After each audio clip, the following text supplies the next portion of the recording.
On episode 11 of Little City Big Voices, we're talking with Andrea Biwer, president of the Schaumburg Business Association and a leader known for building strong relationships, driving results, and bringing energy to every team and community she serves. Andrea has more than 30 years of experience spanning hospitality, sales, training, event marketing, and chamber and association leadership. She has helped organizations succeed across the country and is an award-winning business leader and a great people connector. We're excited to hear what's shaped her work and what inspires her next. Stay with us. It's going to be a great conversation about Andrea's story, connections between local businesses and nonprofits, and how these partnerships can drive real impact. Welcome, Andrea. It's a pleasure to have you. Well, thank you so much for having me, Rich. This is such a pleasure. Had you on my podcast, and now I'm on yours, and I'm nervous. I'm nervous because you're a pro at your podcast. Not Schaumburg Speaks. Schaumburg Speaks, yeah. Yes, it was a pleasure being on your podcast, and having the role be reversed. It's payback for me. I think it's payback, right? The natural question I'll ask folks is just tell me, who is Andrea? How did you get to where you are today? What's your journey, your story? It's such a great question. And how long do you have? So who is Andrea? Well, first of all, Andrea is a mother of 3 wonderful children. I have Brandon, Leah, and Chase. I'm also a grandma of one beautiful grandbaby out in Florida named Lena. But I'm a mom, I'm a friend, and I'm a business advocate. My journey's been a long one, but an exciting one. And it definitely has a lot of roots, literally in this area. I could say my first job, I started out working for a la carte entertainment, which formerly known as the Snuggeries, now known as Moretti's. I was hired when I was 17 years old as a senior in high school and started working down the street, like where Drink is now, but it used to be Snuggery, just, after school. And had the opportunity of working with some amazing people. And I was a senior in high school and going on, it was December, and I was working with a lady by the name of Angel, and she was promotion manager. And they are like, Andrea, Angel's leaving. We have a promotion manager position that we'd like to offer you. Well, 17, it was an offer that I couldn't refuse. I ended up graduating high school early in January, and I took the job, and my journey began from there. But I do have to say, it technically began before that, because how I was even hired as a 16, 17-year-old is they all knew my mom. My mom at the time, her name is Lori Stone. She was a membership manager of NASI, which was the North Suburban Chamber of Commerce and Industry. And in high school, we used to help sell raffle tickets at her golf outings and, help with lots of different events. And so I had an amazing mentor. My mom went on to be president of Great O'Hare Association. And from there, she ended up founding the Schaumburg Business Association. So again, starting with, the roots here, getting an amazing job at very young and having a mother like I had, I was bound to eventually wind up in this business. Wow. So it sounds like service to your community has been ingrained with you since childhood. Yeah. To describe. I mean, I was fortunate. My father also owned a drugstore in Six Corners in Chicago and worked for him when I was 12. But just, again, having amazing mentors like my parents who worked hard and got enjoyment from working hard and helping others. So you are the president of the Schaumburg Business Association. Yes. That your mom started. Yeah. What is that like? What is it like? It's big footsteps to follow in. Yeah. Again, and I know this podcast is about my journey, but my journey really is a product of who I am through my parents. And just, this was always something that I aspired to be. After I worked at a la carte, my journey kind of skipped. It went on to the hotel industry and then went on working for the Chicago Convention and Tourism Bureau on my own. And then eventually I had the opportunity in 2004, 2005. My mom was looking for an event director when she founded the Schaumburg Business Association, and a position became available. And I took that job and I ended up working for her for 7 years. Again, working there for 7 years and went on to work at Greater O'Hare Association. And then from there, Daily Herald. And then I was executive director of Des Plaines Chamber. My first job, like, I grew up watching, did that for, as I mentioned, 7 years. And it just, when this job became available and I got about 20 calls saying, Andrea, it's your time. This position is available. I'm like, well, I'm going to put my name in the hat. And here I am. Here you are. Wow. One thing, as I've gotten to know you, Andrea, the thing that impresses me so much about you as a person is you seem to be a connector. Like really do a phenomenal job of connecting, whether it be business owners, even in the world of nonprofits, of connecting people together. Where did that skill come from? Because that is a skill. Yeah. Honestly, I think I always had that, whether it was when I was a young person and with my friends. And I've always just, when I've met people, I've kept up relationships. I have relationships that I started from back then, when I was young. And especially when my career started and with LinkedIn, social media, just I've kept up those relationships. And it's all about connecting and it's all about learning about others to find out what they need. I wonder how your work with other nonprofits have led to businesses being aware of the various missions that are out there, including Little City, but not just Little City. How has your networking and connecting have had a direct impact that you could foresee on nonprofits because of your connecting? As I've met so many business leaders and people in the for profit world, I think they find a real connection connecting with something greater than themselves or greater than their business.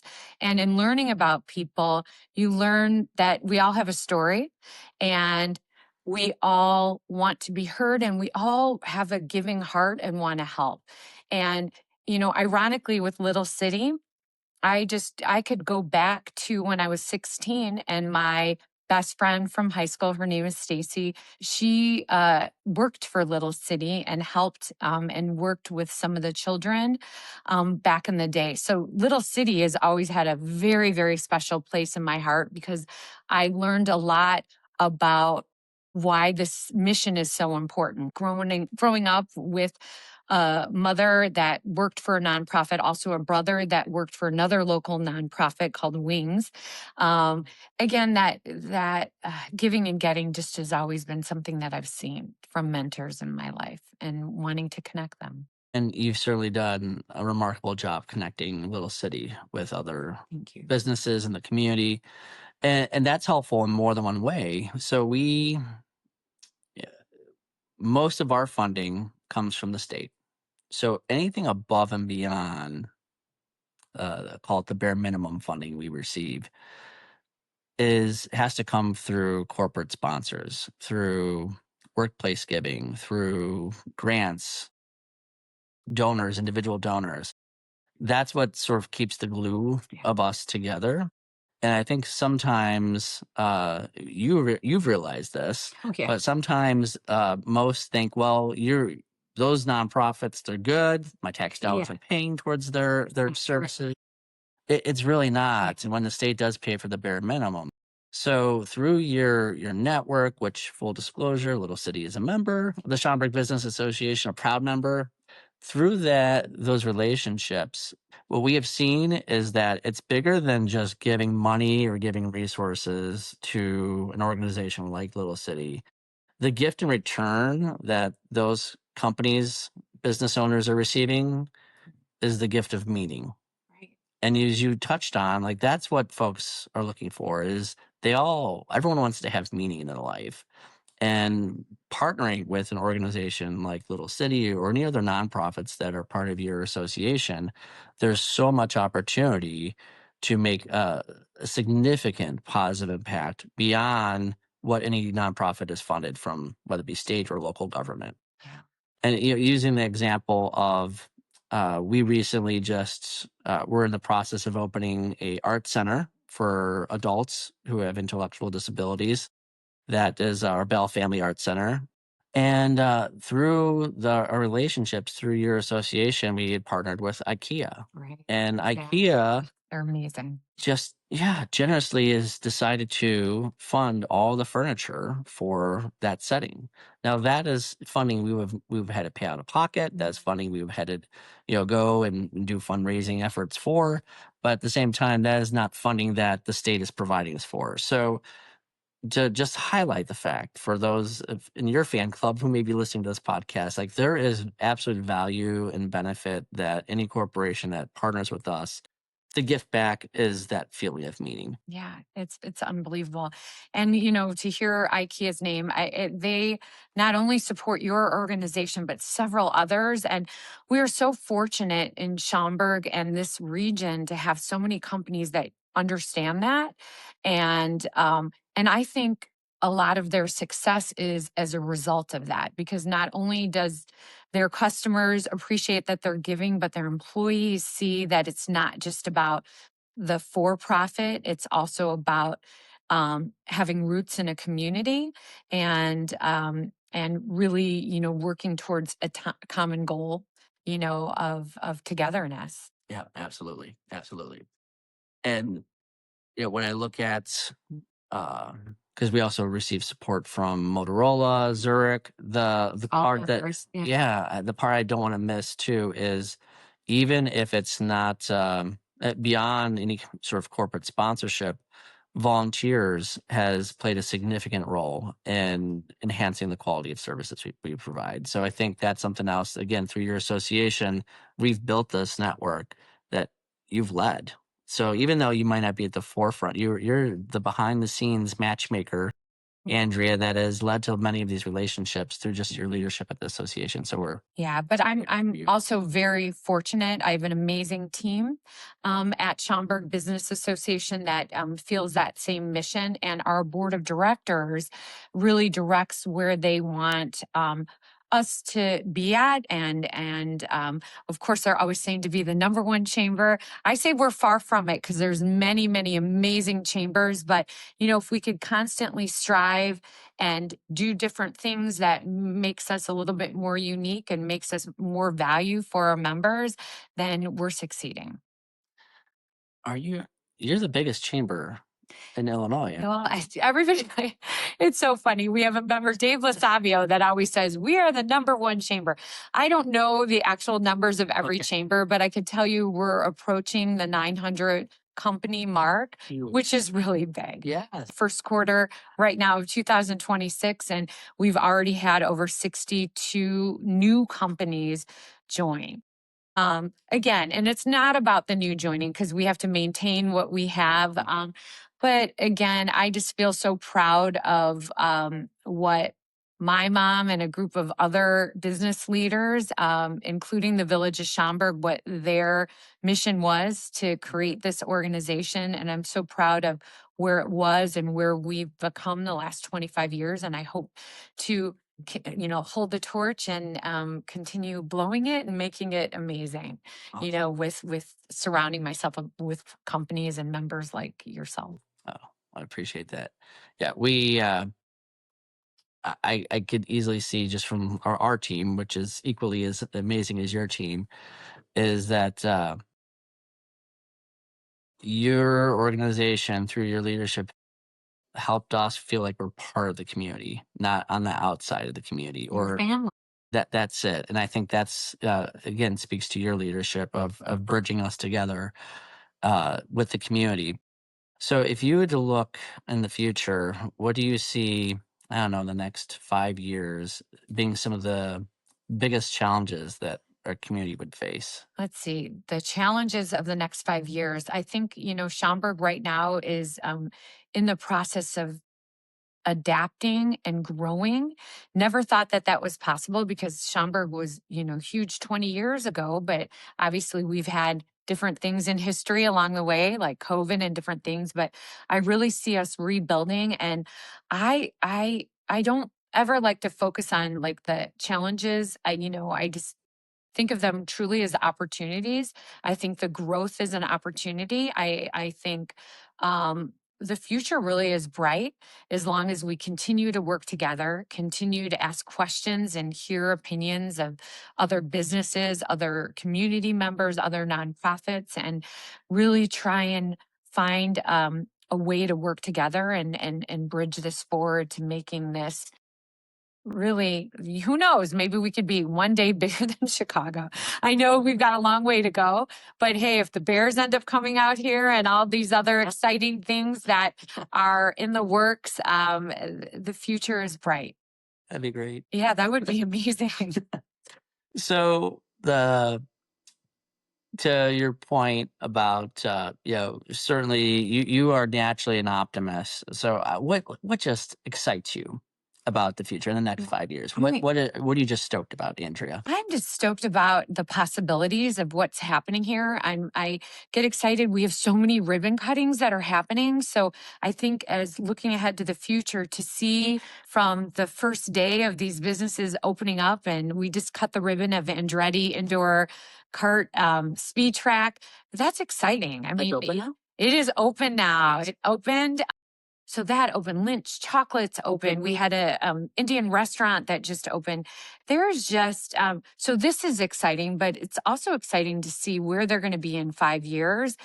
And the cool thing is with the Village of Schaumburg and with the other organizations all around, Harper College, Roosevelt University. I mean, there's so many things that we are looking to the future to try to help now to make the future easier with having a good educated workforce, even through you all the services that you provide, the gardening, the workforce that you could provide to some of these companies that do an amazing job. It's just really getting that workforce together and watching these companies grow. And Schaumburg is really this whole region is just ripe for expansive growth and and again just continuing on, plowing ahead. Well, I'm so glad to hear you say that, Andrea. And I did not, for the record, I did not ask Andrea to say anything about this, but like your plug about having individuals that we support Yeah, you could help Cheesecake the workplace. Factory, I know. Help the workforce, absolutely. Yeah. So we have someone who's employed at Cheesecake Factory, Illuminati's. I mean, there are opportunities here, especially as new businesses are established, to look at Little how we can city for partner. employees. Exactly, Yeah. exactly. So I appreciate you saying that because I think it's often, again, I think some of the folks that we support, they have so many skills. And if we could be in the room and have conversations with businesses, business owners, and talk about their skills to look at, in some cases, even customizing employment for folks that could help a need with the business. And so we really try to promote this when we collaborate with any business is like this individual isn't just, you're not doing them a favor of like, oh, I just No, they're getting a helping. favor by Yes, they're actually going to make money off of give back to their own community And by help. having and hiring someone that we support. Yeah.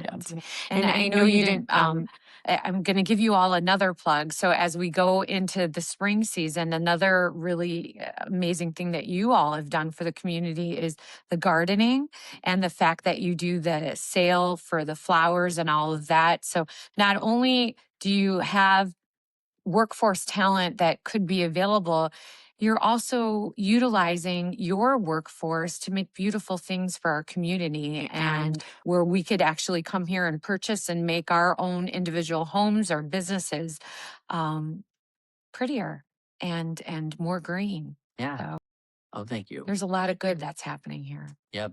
And again, that as well as future opportunities with art. as well, for sure, for the folks we support. So one thing I was hoping you mentioned it, but we talked about it a little bit at the beginning. Your podcast. You want to speak to that? Because I was very impressed meeting with you, meeting with your team. You want to talk about Schaumburg Speak? Sure. Schaumburg Speaks, we launched that podcast at the end of 2024. Really, our mission is for our chamber members to be able to come on there and talk about their expertise or talk about their nonprofit or a timely topic. We've even had legislative officials on there. We had the executive director of the PGA President's Cup on there. I mean, it's really an open forum to be able to speak. And that's it. I mean, we usually ask our guests to, work together with us on a topic, and then same thing, just at the table talking about their mission, their goals, or something that we need to know about.